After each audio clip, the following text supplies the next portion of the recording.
Ang KNN ay hatid sa inyo ng UNICEF.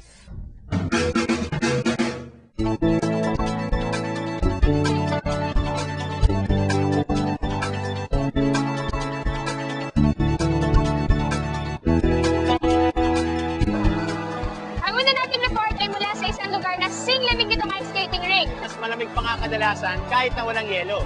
Summer capital ata ito ng Pilipinas. Tama, mula sa Baguio ang una nating report. At alam mo ba, sobrang concerned ng mga KNN reporters natin doon. Kasi tila napapabayaan na yung kalikasan natin eh. Kaya nga panawagan ni Winnie ng Baguio Bureau ay pangalagaan natin ating kalikasan, lalong-lalo na ang Burnham Lake na kadalasan dinarayo ng mga turista.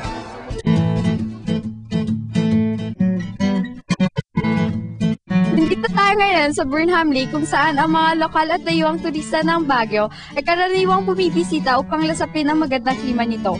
Subalit kapansin-pansin na hindi nabibigyan ng atensyon ang kalinisan ng lake.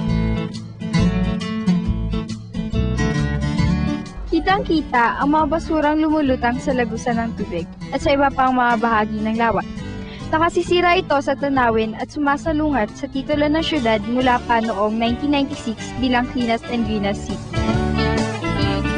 Kinausap namin ang mga nagtatrabaho sa Burnham Lake tungkol sa mga pagbabago sa tubig.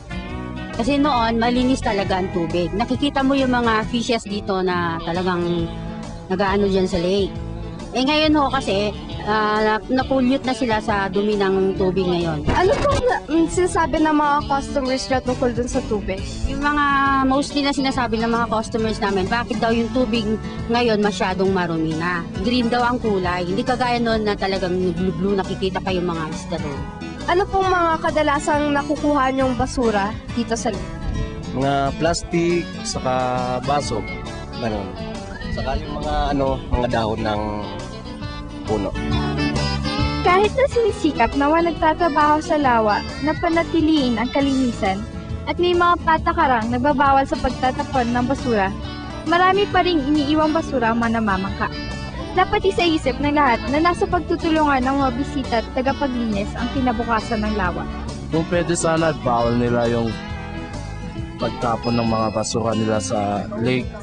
Kung pwede, ilagay mo na sa bangka. Alisin na lang pagkatapos ng oras nila. Kaya sa mga bumibisita sa Burnham Lake, paalala lang, huwag nating hintayin ang panahon kung kailan hindi na makapagbibigay saya at tuwa ang lake na ito sa mga taong napaparito.